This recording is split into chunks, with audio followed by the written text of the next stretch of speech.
berarti itu kalau ngeliat cowok pakai motorsport emang lebih ganteng? Ya, bukan ganteng sih, kayaknya lebih gagah gitu. Yang dirasakan sekarang sebenarnya image Harley untuk masyarakat. Persepsi oleh masyarakat awam, rombongan Harley itu arogan.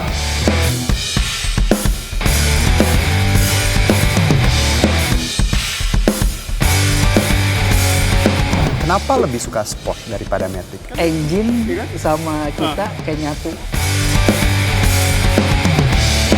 Sebenarnya kalau touring pakai motor gede, ya kan? Apa sih yang dirasain? Begitu naik motor Harley, rasanya gondrong.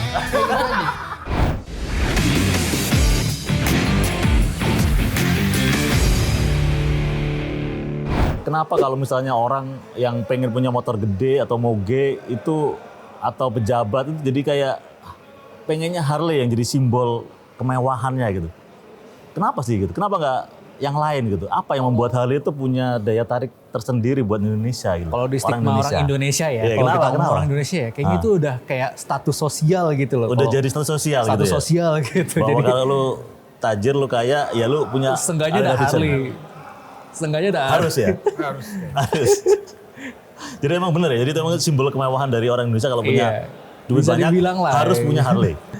Yang dirasakan sekarang sebenarnya image Harley untuk masyarakat itu kayak gimana sih? Kan ada yang positif, ada yang negatif. Tadi Pak Harley juga bilang, misalnya kita kan pasti wah ini Harley nih. Image-nya kayak gimana sih Pak? Ya kita nggak nutup mata ya bahwa image terhadap motor besar yang ada. Ya, dalam tanda kutip orang Indonesia selalu bilang kalau motor besar itu kan ke Harley. Iya. Jadi kita nggak nutup mata bahwa sampai saat ini masih negatif. Negatif. Kadang-kadang kena arogansinya. Iya, gitu arogan kan. ya. Kalau sekarang Ya, misalnya padahal, arogan gitu. Kita sendiri khususnya di Hogana Kelang ya. Di Hogana Kelang kita selalu memberikan arahan-arahan kepada member untuk selalu berkendara dengan baik sesuai aturan. Bahkan kita setiap tahun itu mengadakan rutin kayak safety riding course. Jadi itu tujuannya untuk melatih skill para member khususnya di Hogana Kelang untuk meningkatkan kemampuan berkendara. Oke. Mengupdate aturan-aturan lalu lintas. Jadi gimana kita berkendara yang baik, nggak ugal-ugalan. Iya, nggak ugal-ugalan. Bahkan kita setiap touring, kita manajemen touring di Hogana Kelang itu mungkin termasuk salah satu manajemen terbaik. Saya boleh bilang terbaik, terlengkap, karena setiap touring kita itu selalu dilengkapi dengan pengawalan resmi dari kepolisian. Kemudian tujuannya apa? Bukan mau menunjukin kepada masyarakat bahwa kita komunitas yang berbeda. Iya. Tetapi yang eksklusif kita gitu maksudnya. eksklusif. Tetapi kita mau bahwa para peserta atau member kita yang ikut touring itu merasa aman dan nyaman. Dan juga buat masyarakat pengguna jalan lain itu mereka juga akan aman, karena kalau kita dikawal pihak kepolisian artinya kita nggak akan jalan sembarangan, nggak kebut-kebutan karena ada patwal di depan yang ngatur kita ritme perjalanan, ikutin aturan lalu lintas. Seharusnya dengan adanya patwal itu seharusnya memang lebih aman, safety dan lebih aman, lebih tertib juga, karena kan kita ngomong lah member kita yang ratusan gini ikut touring, kita nggak tahu karakter masing-masing kan. Mungkin ada yang mau ngebut, yang ada jalannya gimana, speednya ini segala macam. Tapi dengan ada pengawalan dia akan ngerem, karena kita aturan kita peserta itu nggak boleh lewatin road captain sama patwal. Dan speed dijaga dan segala macam seaturan. Jadi selain tadi ada patwal, kemudian juga kita siapin officer on duty pada saat touring. Itu setiap grup kita ada road captain, ada juga asisten road captain, terus safety officer. Mungkin dalam satu grup itu ada 2 atau 3 safety officer. Kemudian ditambah lagi ada sweeper. Sehingga kenyamanan para peserta itu lebih terjamin dengan adanya officer yang mengatur. Benar-benar. Jadi tugasnya officer ini juga akan mengatur bahwa kalau misalnya ada peserta yang dalam tanda kutip naik motornya agak membahayakan atau membahayakan dia sendiri atau peserta lain atau pengguna jalan lain, mereka bisa tegur. Oke, jadi sebenarnya sudah dilakukan preventif atau pencegahan supaya touring nyaman, tidak membahayakan dan lain-lain. Yes. Dari Hawk and Alarm. Gitu. Mungkin masyarakat punya tambahan soal mungkin saya image tadi ini. ada itu sama Apa? tadi kan selain baru saya sebutin patwal, Ya, apalagi. terus backup dari kita juga ada ambulan. Jadi ini plus dokternya, medical juga obat-obatan P3K lah. Iya. Kemudian juga kita siapin dari dealer di support itu ada mekanik. Termasuk spare partnya. Jadi kalau ada motornya yang trouble segala macam bisa langsung ditangani. Dan tadi kalau misalnya ada peserta juga yang mengalami gangguan dalam kesehatannya segala macam sakit, dokter dan ambulan tadi udah siap. Kemudian juga ada mobil backup. Mobil backup itu ada 2. Jadi backup gitu.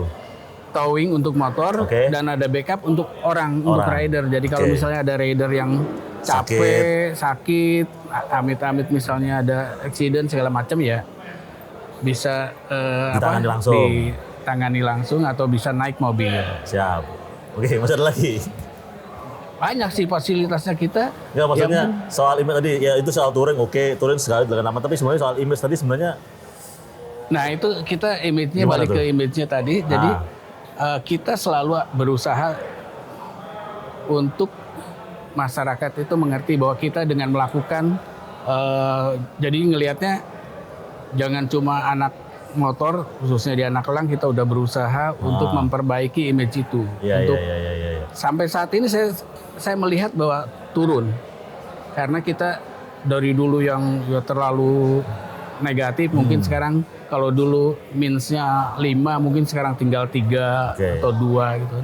Karena tadi upaya-upaya gitu. Karena kita di dalam semua kegiatan kita pada saat touring kita juga melakukan aksi-aksi sosial. Ya setiap touring kita misalnya contoh kemarin kita pergi ke Lombok jadi di setiap tempat destinasi kita melakukan charity. Iya. Kemudian juga di tempat acaranya bahkan Hoga Anak Elang ini di tahun 2023 apa 2024 mendapat runner up untuk kegiatan charity di seluruh Asia Emerging Market.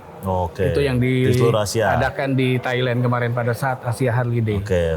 Jadi kita dapat runner up. Ya intinya udah banyak hal yang sosial. dilakukan gitu ya.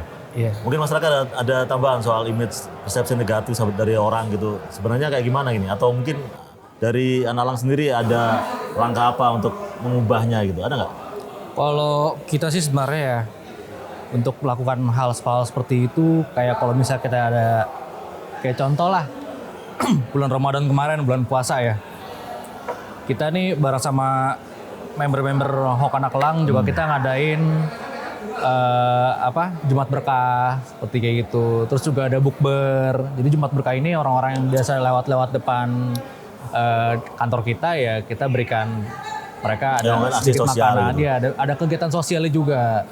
Terus juga kayak misal kita ada event-event apa lagi kita juga mengundang yayasan atau enggak dari warga-warga sekitar Permata Hijau sini. Gitu. Kita undang juga, kita melakukan ada charity juga. Terus tambah lagi kalau misalnya Natalan kita tuh kalau Natalan kita ada acara namanya Night Market Mas. Gitu. Nah Night Market ini itu jadi kita ngundang member-member kita ataupun dari tamu-tamu luar pun juga kita undang, kita siapin makanan. Nah makanan dari mana? Dari UMKM. Kita sudah bayarkan semua, jadi UMKM bawa gerobaknya atau enggak mungkin kalau gerobaknya tidak muat, bawa peralatannya kita siapin meja, mereka sudah dibayarkan, customer tinggal makan aja. Ya maksudnya artinya walaupun sudah melakukan banyak hal positif tapi ya karena usernya sendiri emang gede penggunanya jadi ya mau positif dan negatif itu ya tergantung dari masyarakat sendiri ya. Mau nggak mau bener nggak? Kita nggak bisa kontrol seluruh member yang kita ada. Benar. Karena karakternya background mereka juga berbeda. Tapi kita dari komunitas selalu berusaha untuk melakukan yang terbaik lah. Melakukan yang terbaik untuk mengurangi image negatif dari masyarakat. Iya. Touring, sekarang ngomongin touring nih. Touring, kalau menurut saya, kan Harley kan motornya gede. terus ya di Amerika jalannya juga gede gitu. Sebenarnya ini ada pertanyaan mungkin, apakah emang kurang ideal kalau misalnya Harley touring dengan segitu banyak motor, tapi kadang-kadang pemilihan rutenya sendiri ke jalan-jalan yang agak sempit atau banyak banyak rame lalu lintas kayak gitu, itu gimana sih Pak? Ya kalau kita ngomong di Indonesia untuk meminimalisir gangguan terhadap masyarakat maupun untuk meningkatkan kenyamanan kita. Setiap touring kita bagi dalam beberapa grup. Jadi kalau ngomong member peserta touring kita ada 100, kita mungkin ada bagi 4 grup. Maksimum tuh 25 motor. Jadi itu yang satu rombongan. Tujuannya adalah selain untuk memudahkan para officer tadi yang saya sebut dari awal, memudahkan mereka untuk mengontrol membernya, peserta touring, juga untuk mengurangi gangguan terhadap masyarakat. Jadi kalau dia cuma 25, mungkin kalau lewat lampu merah atau lewat di jalanan 5 menit udah selesai gitu kan, atau bahkan di bawah 5 menit udah selesai. Tapi kalau grupnya banyak itu kan akan mengganggu, terlalu panjang. Gitu. Jadi itu ada jeda waktu. Bener nggak kalau misalnya emang hal itu nggak bisa berhenti lama-lama karena dia pakai fitin gede, panas. Jadi emang kalau touring harus terus jalan gitu. Itu bener nggak sih? Ya itu sebetulnya salah satu ini juga ya. Jadi karena udara di sini juga panas juga. Mesinnya besar, terus dia juga akan panas. Karena di Indonesia juga panas juga hawanya. Ya sebetulnya kalau berhenti biasa aja sih bisa-bisa aja. Bisa-bisa aja. Karena kita grup, kemudian juga itu mesinnya gede. Nah, bagi teman-teman yang biasanya yang belum terbiasa atau biker baru, itu biasanya karena dia exciting dengan motornya gede, ya biasa geber-geber gas. Tapi kalau orang udah lama nggak geber-geber gas biasanya.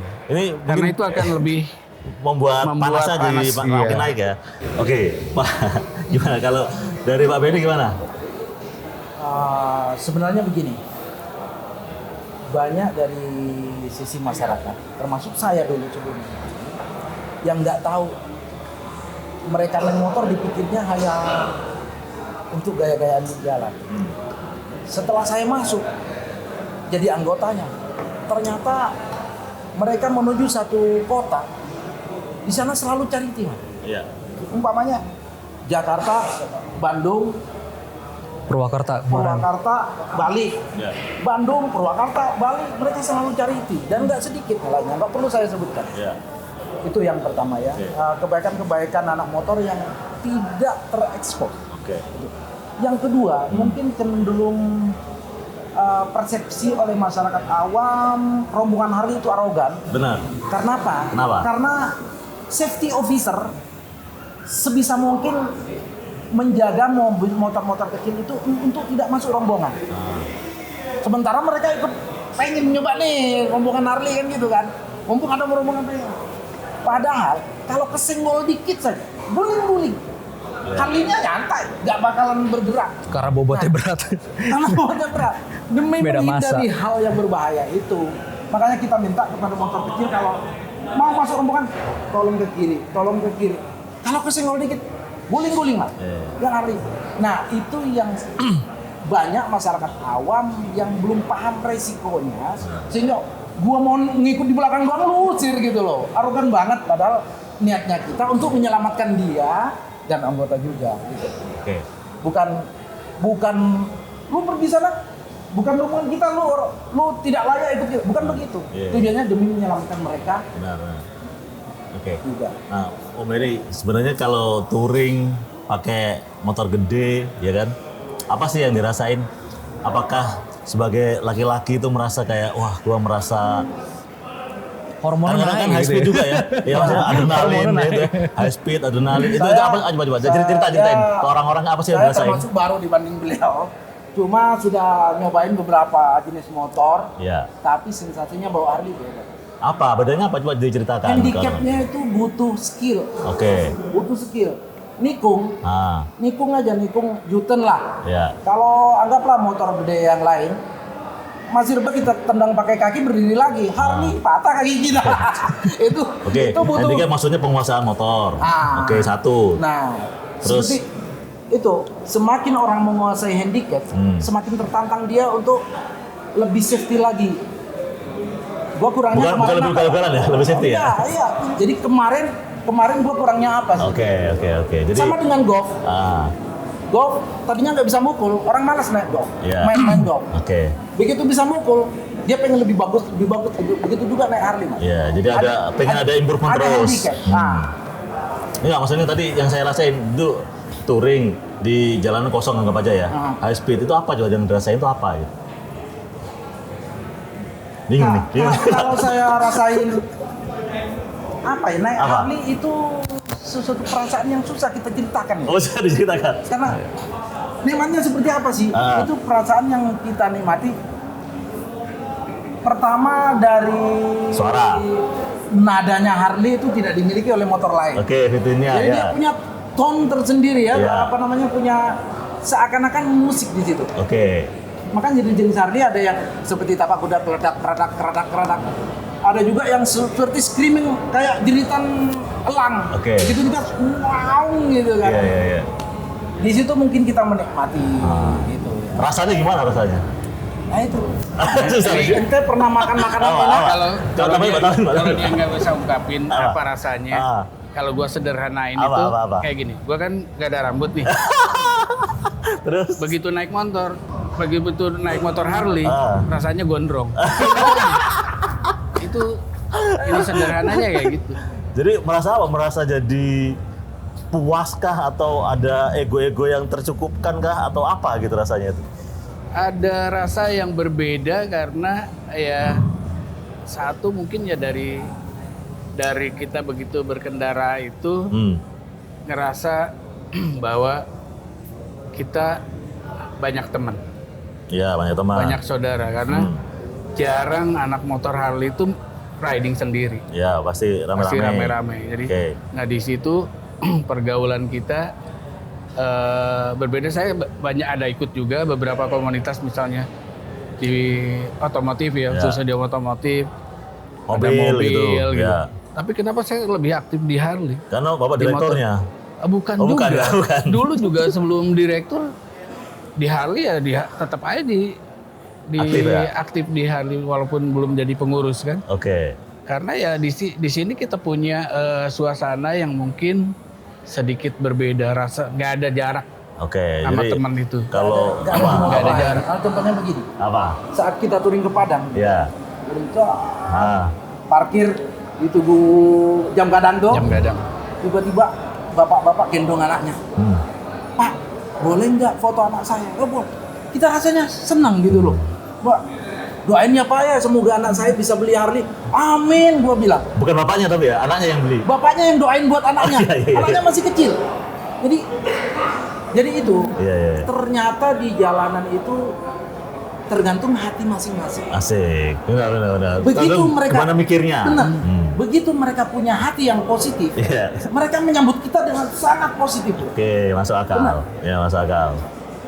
Oke, keren.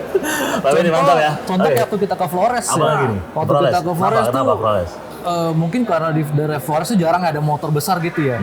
Kita touring dari Momere, Ende, Ruteng sampai Labuan Bajo. Itu tuh orang-orang pada dada-dadain. Kita pun kalau misalnya ada yang bocah-bocah di atas pickup gitu tos-tosan juga gitu. Gitu. Maksudnya ya kita have fun bareng-bareng artinya gitu. sambutan orang itu tergantung dari orangnya sendiri. Bali, dia bisa positif, bisa negatif juga. Tergantung. Ya kita nggak bisa mengontrol orang berpikir negatif, bener ya?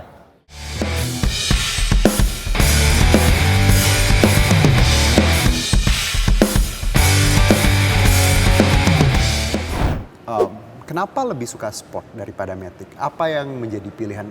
Sebenarnya kan ya kita tahu pasti lebih speednya, maskulinitas gitu ya, cowok banget gitu kan. Ada hal lain dari seorang usernya kalau dari sudut pandang Roy sendiri? Lebih ke fun to drive ya. Fun to drive? Fun to ride kalau di motor. Fun to ride ya, Fun to ride. Means jadi, gimana tuh? Fun to ride tuh, matic juga fun to ride kan? Engine ya kan? sama kita kayak nyatu. Engine sama kita kayak nyatu. Kayak nyatu, terus juga apa namanya lebih ke speed edit. Jadi experience-nya beda lah ya. Experience-nya beda, terus juga dari sisi pengalaman, mohon maaf nih untuk user Matic. Jadi kalau di apa namanya di sport, pasti kita belajar pakai gigi manual. Exactly, ya. Kita pakai gigi manual, gimana caranya upshift, gimana caranya downshift, kapan kita downshift, kapan kita harus brake. Itu apa namanya pasti user sport mengalami itu semua. Iya, karena kan ya dulu kan memang ya konvensional ya akan seperti itu kita pakai gigi lah ya. Gigi. Mana ada itu yang otomatis zaman dulu. Nge-feeling motornya lebih dapet gitu ya. Iya, betul. Jadi kayak akselerasi, shift up. Tapi kalau gini Mas Iwan dan juga Mas Faris, kalau bener nggak sih kalau ada misal paradigma wah sport tuh emang cowok banget? Iya sih. Iya. Tapi ada kan perempuan? Ada. Oke. Mungkin dari sisi maskulinnya lebih. Make sense sih ya. Ya karena ya mungkin maskulinitasnya lebih jadi ya into sport. Ada istilah juga Gimana sih, Mas Mas Iwan? Iwan. Kalau naik sport itu katanya menambah kegantengan 80% gitu. Yang penting pakai helm, mukanya kelihatan. Tadi saya naik sini naik sepeda. Tapi gantengnya kurang. Kurang ya. Tapi kalau sepedanya Brompton, Bisa juga ya. Tapi bener ya. Ngerasa nggak sih Mas ketika Mas Faris ketika kita naik motor sport gitu ya. Ada pride. pede sih. Pede ya. Iya. Merasa lebih ganteng nggak? Enggak sih, cuman lebih Subjektif pede. ya. Iya, subjektifnya lebih aja sih, lebih pede di jalan lah. Oke.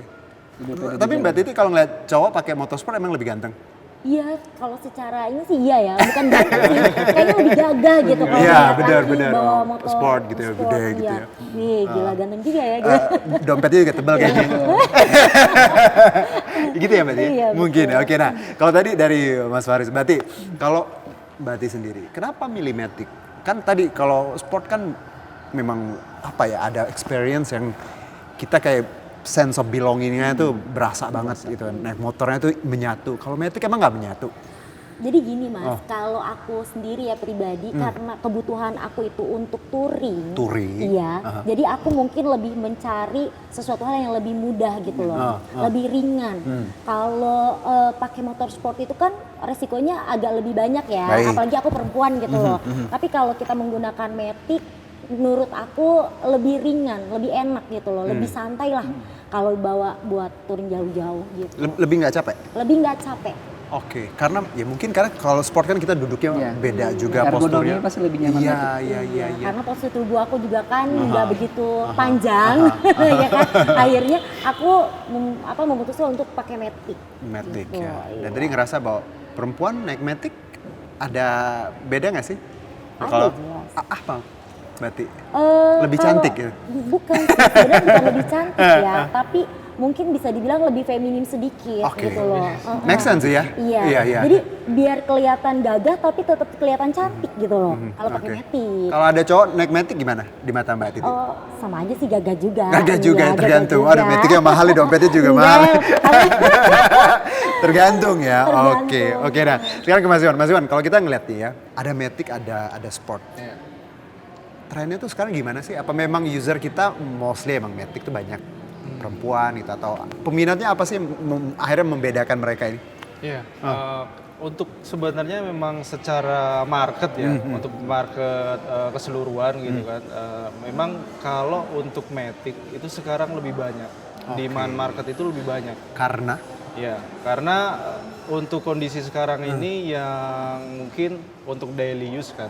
ya, Jadi untuk daily use, kemudian juga beberapa traffic apalagi kalau di perkotaan juga. benar. Ya Jakarta. mungkin ya memang akan Aduh. lebih nyaman dan Ya, enak iya. itu dengan Matic aja gitu. benar. Tapi walaupun seperti itu kadang untuk sport ini juga tetap ada gitu loh. Nggak akan, saya yakin nggak akan hilang gitu. Dengan Pasar itu ada. tetap Oke. ada. Iya, tapi tadi kalau kita lihat ya memang di perkotaan yang ya di yang daerah-daerah ini Cempaka Putih. Mbak Titi kantornya di Tebet juga kan betul. memang mungkin Matic pilihan lah ya. Matic pilihan. Karena ketika kita bicara ya 2 jam kan kadang bisa di jalan kan. Betul. Kalau sport juga lumayan juga tuh 2 jam. Nah, tapi kalau kita ngeliat bahwa tadi beda-bedanya sebenarnya kan sama-sama aja hobinya kan. Istilah lebih beda di toolsnya aja, kendaraannya aja. Nah kalau dari Mas Faris, ngelihat bahwa tadi kan trennya bergeser seperti itu ya. Ada ngerasa bahwa gini gak sih, bahwa ketika ya dunia berubah gitu, digital ya dan hal-hal lainnya. Ada ngerasa bahwa khawatir gak sih suatu saat motorsport ini akan ditinggalkan atau ngerasa bahwa tadi sebenarnya kata Mas Iwan, pasarnya ada-ada aja gitu. Nggak khawatir, tetap masih ada. Kenapa membuat YRO itu karena bertahan sampai sekarang? Untuk kalau misalkan pabrikan untuk mengeluarkan produk itu harus juga berjenjang di ibaratnya sampai kelas atasnya MotoGP. Betul. Dan USBK. Jadi Yamaha pasti akan mengeluarkan untuk mass product untuk karena sport. Ibaratnya itu main ya salah satu mainnya lah toolsnya. ya, hatinya ya. Oke. Betul. Terus juga kebetulan di pasar Eropa juga udah ada sport yang bisa berubah persnelingnya. Bisa gigi atau bisa jadi matic. E-clutch. Jadi sebenarnya dua hal ini sebenarnya nantinya juga akan berjalan bersama ya. Nah, kalau Mbak Titi sering lihat matic ya dan juga prospeknya ke depan. Apakah memang tadi bahwa dengan dominasi yang sekarang marketnya, pasarnya, matic ini dan juga komunitasnya bisa lebih besar lagi nantinya? Kalau dilihat dari tahun ke tahun ya, matic itu semakin hari semakin banyak. Saya kan Mas ya. Semakin hari semakin banyak gitu. Tapi ya kembali lagi, kita semua punya kebutuhan masing-masing, ya kan, sesuai dengan keinginannya. Benar kata Mas tadi, Mas Faris ya. Ada pasarnya di mana ya orang menyukai matic, tapi juga ada di mana mereka menyukai sport gitu loh. Jadi sih nggak takut untuk kehilangan pasar. Iya. Plus juga kalau kita lihat memang kalau dari pengalaman Mbak Titi ya memang perempuan ya biasanya akan lebih ke matic ya, karena psikologisnya juga. Cowok mungkin akan matic tapi ada pride sendiri ketika kita naik motor sport. Oke, itu jawabannya, jadi nggak perlu diperdebatkan. Nah, kalau Mas Iwan, ini kan teman-teman udah berdiri lama ya, 1 dekade. Tadi juga ada perempuan juga di dunia otomotif ini. Sportnya seperti apa sih? Kalau mereka kan mungkin ada event atau seperti apa ketika mereka touring, ada hal yang dilakukan? Iya, kalau event dan touring ya.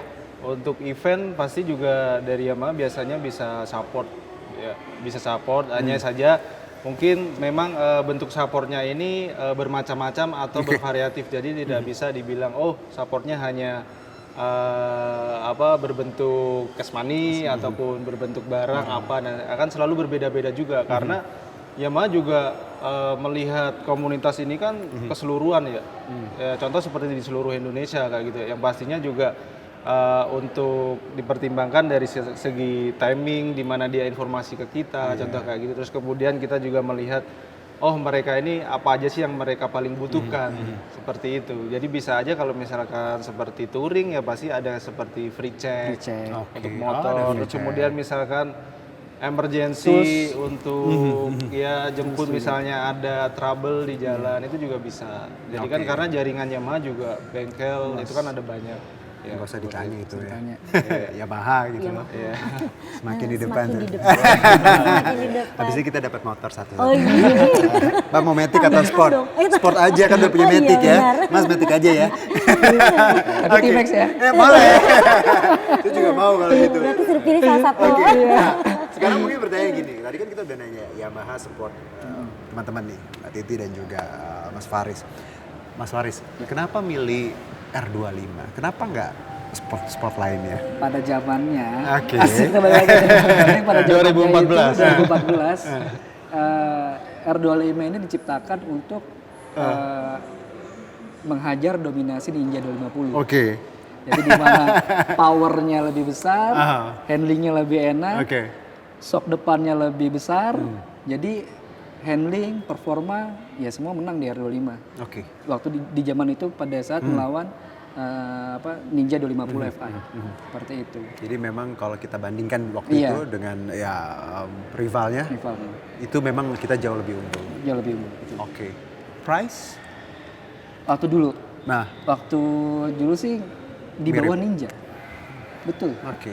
Ini memang karena kan udah kalau kita bisa bilang ini affordable, kualitasnya lebih malah ya. Betul.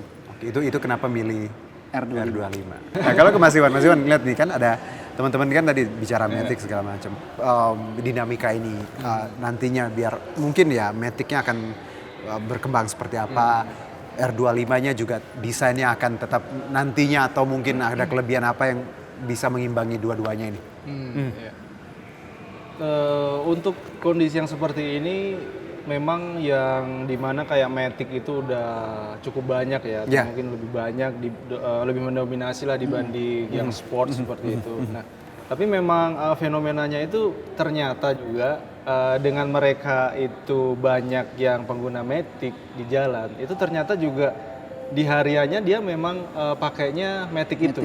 Ya, tapi mungkin di Sabtu atau di Minggu yang dia pengen banget nge-feeling motor gitu kan, pengen menyalurkan hobi seperti itu, dia akan juga punya yang sport itu gitu. Jadi memang walaupun banyak Matic, tapi sport itu tetap ada dan akan ada untuk seterusnya seperti itu. Nah, terus kemudian kalau untuk R25 sendiri memang baru saja di tahun ini R25 itu udah ada yang barunya kayak gitu. Kalau dibilang berarti sudah generasi ketiga. Karena 2014, 2018 dan 2025 kayak gitu. Nah, dan untuk yang terakhir ini udah banyak fitur upgrade-nya juga, termasuk desain juga baru.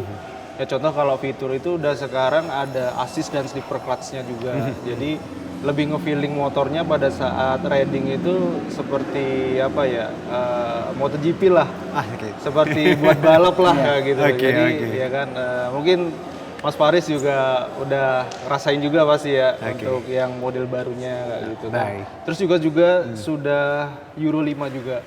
Makanya memang kadang ada pertanyaan juga kenapa sih R25 ini masih 2 silinder kayak gitu. Nah, di situ kita juga pengen sampein sebenarnya. Karena Euro 5 ini memang mengatur yang regulasinya terkait dengan emisi gas buangnya. Ya pastinya akan berkaitan dengan yang seperti itu gitu kan. Nah, kalaupun misalkan ada compare di merek lain atau brand lain gitu. Ini belum Euro 5. Ya, karena dia belum Euro 5. Seperti itu. Karena kita terkait teknologi dan semuanya. Sustainability lah ya. Itu kenapa alasannya. Ada Euro 5 tadi. Nah, kalau gini, sekarang kita ngeliat komunitas ini ya, touring gitu ya, jalan-jalan bareng. Mungkin saya ke Mas Faris dulu. Mas Faris, banyak orang nganggap nih kalau komunitas motor tuh ngebut-ngebutan doang gitu ya, atau konvoy doang gitu ya.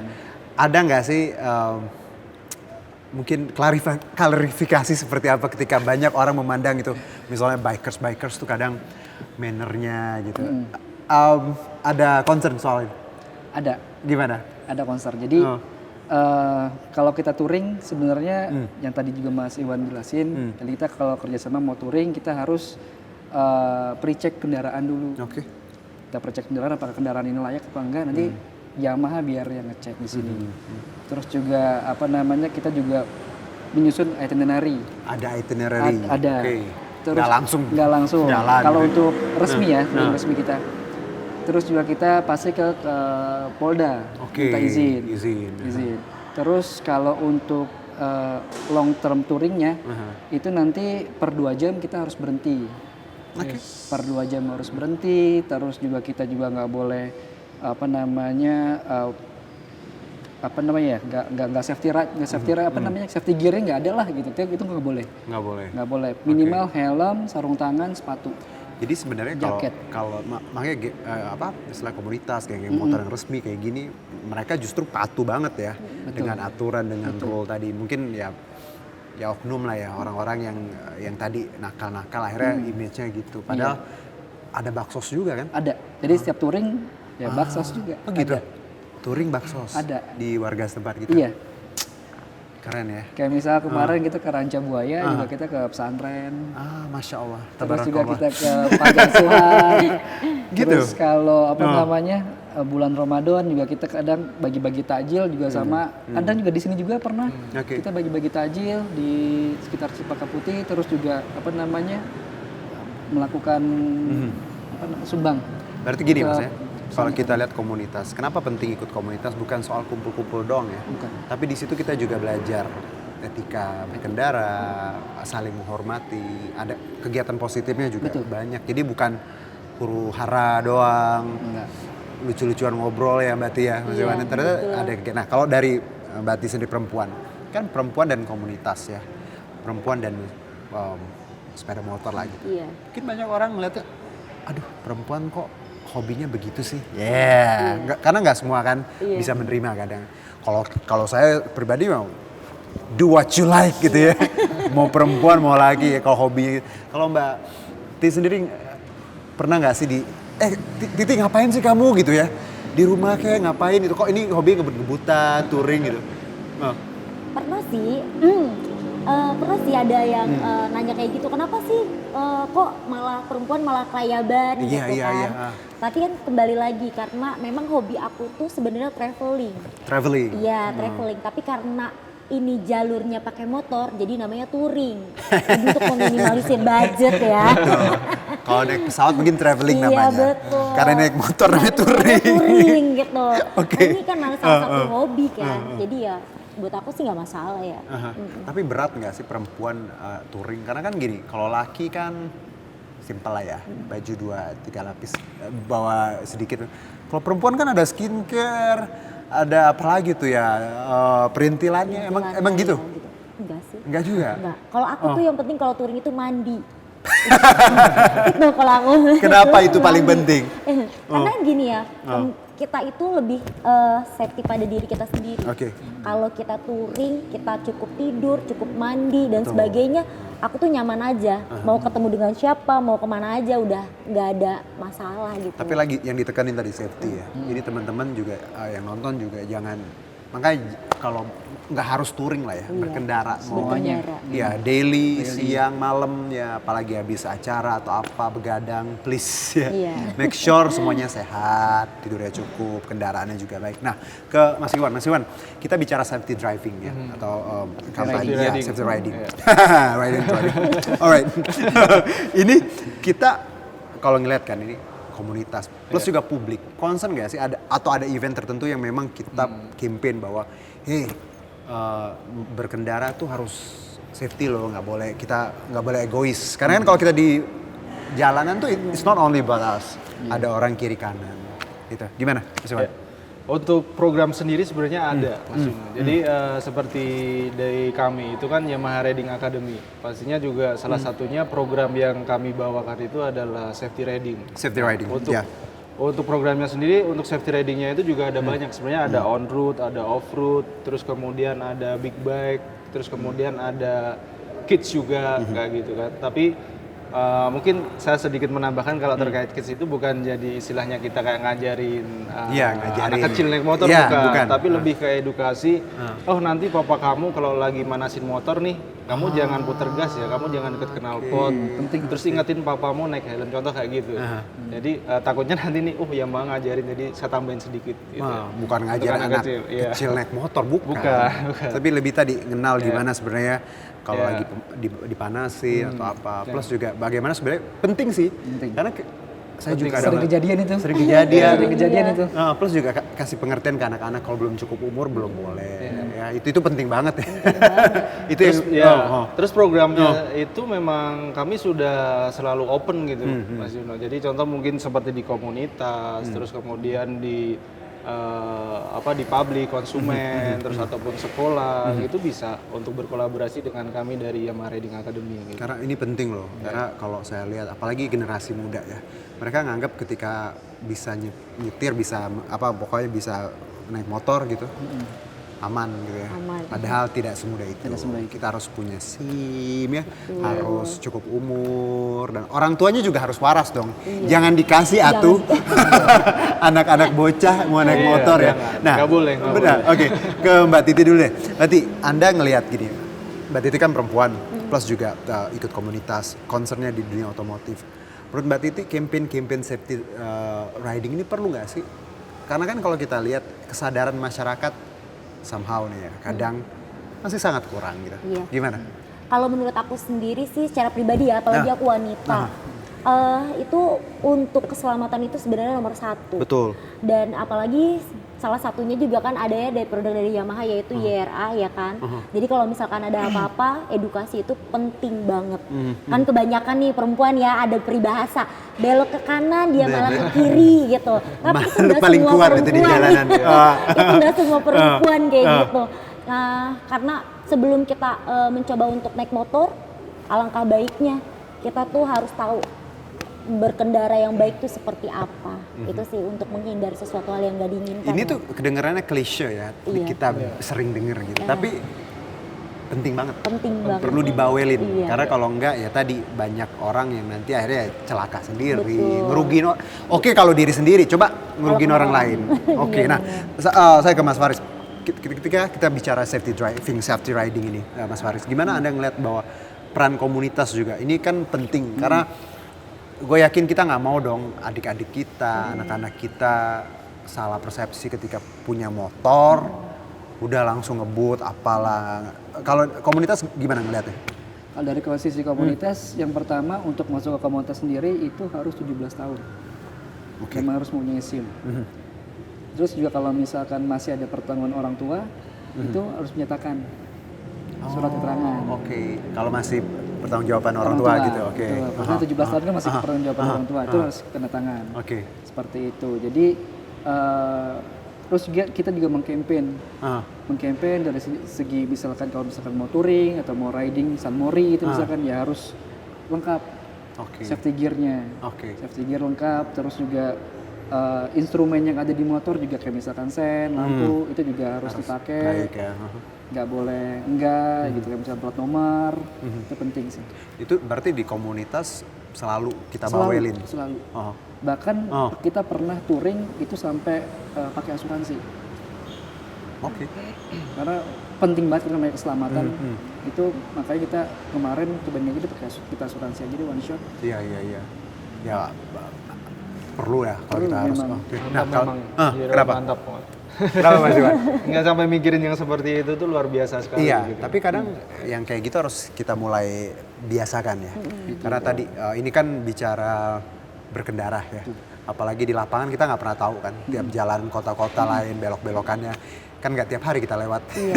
Jadi memang safety itu harus nomor satu. Nah, sebelum ke Mas Iwan, ke Mbak Ti, kita bicara etika nih. Etika konvoy misalnya nih. Ada nggak sih pakemnya ketika misalnya Mbak Titi dan ladies bikers di jalanan keluar kota, ada etika yang harus ini nggak boleh loh, ini boleh gitu? Itu sih pasti ada. Setiap kali kita mau melakukan touring itu pasti yang namanya etika di jalan itu pasti ada. Ada diedukasikan. Apa aja yang boleh dan tidak boleh, apalagi yang tiba-tiba nih jalan terus tiba-tiba potong ke kanan atau potong ke kiri itu kan nggak boleh sembarangan ya, karena berkaitan dengan keselamatan. Itu pasti ada. Iya. Jadi memang tadi bahwa ikut komunitas harus ikut aturan ya. Harus ikut aturan. Jadi nggak boleh pas touring sesuka hati. Iya. Karena kita ini community ya, satu grup. Jadi satu nyawa, satu bareng-bareng gitu ya. Betul. Nah kalau ke Mas Iwan, kita ngelihat tadi teman-teman kan ya komunitas, mungkin banyak juga yang kadang komplain ketika ada satu komunitas konvoy gitu ya. Gimana Yamaha menyoroti etika konvoy, etika berkendara kalau lagi kumpul rame-rame gitu, Yamaha gimana ngeliatnya? Ya, Untuk hal yang seperti itu sebenarnya memang ya kondisi di mana teman-teman komunitas itu berkegiatan karena memang tujuannya mereka kan untuk ngerasain motor terus kemudian datang ke sebuah destinasi mungkin wisata dan sebagainya. Nah, ada memang kalanya itu momen di mana yang seperti tadi Mas Yuno bilang kalau komplain kah atau bagaimana gitu. Cuman memang kalau kami menanggapinya sih sebenarnya sejauh ini masih nggak ada yang terlalu bagaimana, masih bagus nih untuk teman-teman komunitas yang di Yamaha contoh kayak gitu. Dan juga paling lebih ke apa ya, mapping area itu yang menurut saya penting. Ya, mapping area itu sangat penting karena kalau kita nge-mapping areanya itu tepat, jadi kan ngontrol speednya itu kan juga sesuai gitu. Oh tahu di sana ada tempat permukiman. Jadi paham medan lah ya. Iya gitu. Kalau lagi di dekat sekolah, dekat pasar, banyak permukiman, berarti kan speednya speednya berarti kan nggak yang tinggi-tinggi. Iya, betul. Apalagi lewat tempat-tempat yang keramat gitu ya. Udah deh jangan coba-coba ya. Ini Indonesia gitu ya. Oke. Nah, kalau pengalaman nih paling memorable, Mas Faris, touring bersama YRO ini. Kira-kira pengalaman yang mana yang satu mungkin yang nggak akan bisa dilupakan dan kenapa? Ke Bromo sih. Bromo. Wah. Jadi itu satu seluruh chapter Nusantara kumpul di Malang, Bromo. Oke. Jadi acara ada 2 di Bromo sama di Malang. Memang sih kita dari sini towing. Oke, towing. Towing ke Surabaya, dari Surabaya terus kita riding. Oke, dari towing dulu sampai Surabaya. Sampai Surabaya, Surabaya kita riding ke Bromo. Oke, itu 2000 apa? 2018. Oh, udah lama dong. Udah lama banget. Mau bikin lagi nggak? Nah ini kita mau ke Borneo rencana. Borneo. 17 Agustus ini. Kalimantan. Nyebrang ya. Nyebrang. Itu nanti. Iya. Agustus ini. Karena Independence Days juga. Independence Days 17 juga Agustus. Sama hari ulang tahun Yeroy. 17 Agustus juga. Oke, wah. Kalau Mbak Titi apa memorable? Kalau aku tuh memori yang paling mengesankan ya, itu tahun 2021. Kebetulan itu adalah Kopdar Gap Maximum Explore Nusantara. Oke. Yang memang aku waktu itu riding dari Jakarta sampai dengan ke Manado. Waktu itu Manado, riding dari Jakarta. Cewek ridingnya gimana gitu ya, Manado, Timur Leste. Saya juga seumur-umur gak sejauh itu. Iya itu riding paling jauh aku sih selama 1 bulan. Manado. Iya, Jakarta sampai 1 Manado. bulan? Iya. Nggak di towing? Nggak di towing sama sekali. Riding. Kalah dong yang ini ya. Enggak lah. Itu 1 bulan. Itu 1 bulan. Tanggal 1 Juni sampai dengan 29 Juni waktu itu. Oke. Itu bertepatan sama Kopdar Gap nasional dari Maximum Explore Tapi Nusantara. kalau pertanyaannya gini Mbak Ti, apa sih yang didapat misalnya orang kan ngapain sih touring gitu ya, capek ya berhari-hari gitu, apa 1 bulan. Kalau Mbak Ti apa yang didapat? Kalau pertanyaan gitu, apa sih Ti kamu cari, apa yang kamu dapat? Jawabannya apa? Jawabannya adalah kepuasan tersendiri sih ya. Karena kebetulan memang aku tuh pengeksplor, suka sama yang namanya pariwisata yang mungkin orang belum pernah lihat. Aku cari nih, kira-kira. Dan nggak semua bisa dijangkau kan, apalagi naik motor tuh gampang banget. Apalagi kan selain pariwisatanya aku juga demen makan, kuliner. Jadi setiap kali aku berhenti di satu wilayah, aku pasti cari makanan yang unik-unik, yang murah-murah, nggak mahal gitu loh. Terus juga sambil aku cari apa sih nih destinasi apa yang orang belum pernah datengin. Orang kalau sana orang banyak tahu kan udah paling ganti orang doang kan, ya nggak sih tempatnya itu aja gitu. Tapi aku enggak, aku cari orang yang belum dateng. Dan itu aku pernah salah satu di wilayah Halmahera ya, kebetulan di Bacan. Itu aku ngelihat belum ada yang ke sana waktu itu. Aku datang ke namanya Pulau Tawa atau Pantai Tawa kalau nggak salah. Jadi itu laut tapi pantainya tuh airnya air hangat dan air panas. Di sana tuh bisa ngerebus telur selama 30 menit dan mateng itu. Itu pantai ya? Pantai. Itu Pulau Tawa, Pantai Tawa kalau nggak salah namanya. Itu nggak mungkin dijangkau kalau pakai pesawat. Kalau pakai pesawat kayaknya enggak ya, turunnya di Ternate kalau nggak salah. Itu harus makanya itu yang riding yang nggak bisa orang lakukan. Nggak bisa ganti. Iya, makanya aku itu pengalaman luar biasa. Nah, sebelum ke Mas Iwan, sama pertanyaan ke Mas Faris. Nyari apa sih, Riz? Gitu, ketika touring berapa lama? Nyari kepuasan sih. Ketika ya kita kepenat kerja seharian atau berbulan-bulan terus kita touring dengan motorsport, itu rasanya emang ada passion di situ. Iya sih. Karena kalau ada rasa melepas gitu. Kalau memang hobi ya, passion tadi tuh ketika ngelakuinnya tuh kayak memang nggak dibayar nggak apa-apa gitu. Iya. Seneng gitu. Dan kadang lupa waktu kan, lupa hari gitu. Dan itu yang teman-teman rasakan gitu. Plus juga kegiatannya ini positif banget, apalagi kaitannya dengan ya maksudnya pariwisata, ekonomi lokal gitu kan. Akhirnya teman-teman bisa belanja, bisa tadi beli di sana juga, masyarakat terbantu. Nah, ngelihat bahwa aktivitas touring tuh sebenarnya nggak sesimpel yang orang pikir ya.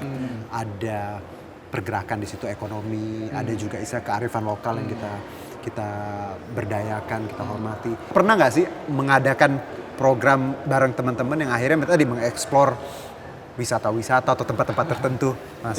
Atau mungkin nanti ke depan mau? Kalau untuk program sebenarnya itu enggak. Tapi memang mereka itu organik, teman-teman komunitas itu organik, di mana memang mereka itu selalu mengeksplor tempat-tempat wisata seperti itu. Gitu. Jadi memang sejauh ini semuanya udah seperti itu ya Mbak Titi ya. Apa sih destinasi yang seperti itu dan itu kalau program pemerintah berarti kami dukung gitu. Iya. Tapi sebenarnya kalau kita lihat di sini ya, kalau kita bisa tangkap pemerintah juga ya, produsen juga ya, sangat bisa ambil andil ya. Ketika ada touring, ada endorsement ya, ada hal-hal yang bisa kita gali gitu. Kerjasamanya bisa banget, teman-teman ngevlog, terus turismenya jadi terkenal, Pemdanya misalnya bisa ngebantu kita selama di sana akses segala macam. Aduh, untung saya bukan menteri deh. Kalau saya menteri udah disupport ya. Pastinya dong ya, karena ini membuka pikiran banget ketika gue ngobrol sama Mbak dan Mas bahwa ketika kita bicara touring komunitas nggak sesimpel itu, ada banyak istilahnya celah yang bisa dipakai segala macam. Nah, sekarang kita bicara modifikasi nih. Iya. Penting nggak sih dimodif? Penting. Kenapa? Biar tuh dia meningkatkan performance. Oke. Nah, kalau yang Mas Faris sendiri apa yang diubah-ubah, dicakepin lah? Kaki-kaki. Perlampuan. Pengereman. Itu for the sake of istilah estetika atau memang berguna sebenarnya? Performance. Jadi memang berguna ya? Berguna. Oke, bukan karena semata-mata cantik, keren doang gitu. Oke. Dan itu mostly teman-teman juga memang berubah. Alasannya sama gitu. Oke. Kalau Mbak Tia gimana? Kalau aku sih secara pribadi ya, karena ini aku dipakai untuk jangka jauh. Kalau untuk modif sendiri paling aku ngambilnya di aksesoris aja sih. Apa misalnya? Kayak misalkan windshield, terus lampu. Karena kan kalau touring itu kan lewatin malam, lewatin hutan, itu butuh lampu penerang tambahan gitu loh. Itu penting buat aku. Tapi kalau untuk yang lainnya, kalau buat aku nggak terlalu ini banget. Teman-teman ada yang modifnya lumayan masif atau apa? Ada. Kenapa pasti. mereka biasanya? Mereka ya karena ingin melihat tampilan dari kendaraannya lebih bagus. Nggak Hello Kitty semua ya? Ada tuh. Ya. Tapi ada. Nggak apa-apa sebenarnya. Tapi kalau Mbak Titi sendiri ngelihat bahwa modifikasi itu penting nggak? Atau memang tadi ya kebutuhan lah. Kalau tadi kan ada yang performance. Kalau Mbak Titi kan cuma inti-intinya tapi plus yang lainnya nggak usah gitu. Kenapa? Iya, karena yang tadi aku bilang kebutuhan aja, kebutuhan dari aku karena aku hanya butuh penerang lampu sebenarnya. Hanya membutuhkan penerangan kehidupan ya, Mbak ya. Iya. Gelap. Lewat hutan-hutan. Bener. Tapi lewat hutan-hutan malam-malam juga itu? Iya. Itu kebetulan memang waktu pas mau arah ke Sulawesi itu ya, itu kebanyakan kan hutan sawit. Terus kelapa sawit gitu lah, hutan sawit gitu, terus lewatin gunung-gunung gitu. Kalau nggak ada tambahan lampu penerang, ya Iya pastinya ya. Nggak sampai. Karena medannya bukan Jakarta. Iya, medannya bukan Jakarta, kebanyakan hutan-hutan gitu. Nah, Mas Iwan, kalau kita lihat modifikasi ya, legalitasnya lah gitu. Teman-teman ya memang user kita, tapi mereka juga punya kebutuhan lain, akhirnya mereka modif gitu. Ya, kalau dari Yamaha itu juga memang part modifikasi itu juga ternyata banyak sekali. Ya, karena memang Yamaha juga segmennya itu kan semua kalangan seperti itu. Terus kemudian juga untuk part-part modifikasi itu kami juga sediakan gitu kan. Walaupun memang di aftermarket juga ada. Nah, terkait untuk hal yang modifikasi sih sebenarnya nggak terlalu bagaimana ya. Yang penting kalau dari Yamaha atau dari kami YRA itu ingetin aja untuk tidak berseberangan dengan regulasi yang ada, atau kayak gitu.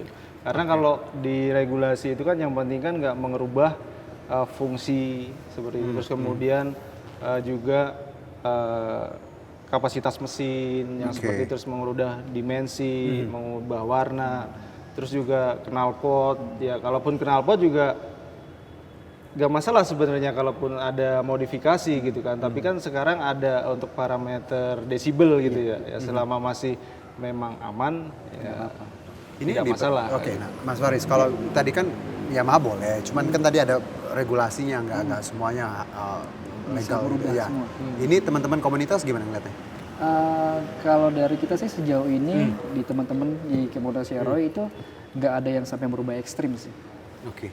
Ya kayak sebatas untuk peningkatan performa, misalkan pengereman, suspensi, terus juga perlampuan, paling juga di ban, lebih yang lebih bagus lagi lah. Oke. Jadi memang kalau kita tadi komunitas jelas ya, support ketika misalnya pabrikannya tadi ada regulasi seperti itu, ya memang akan seperti itu modifikasinya. Mungkin ada yang ekstrim tapi ya buat kontes.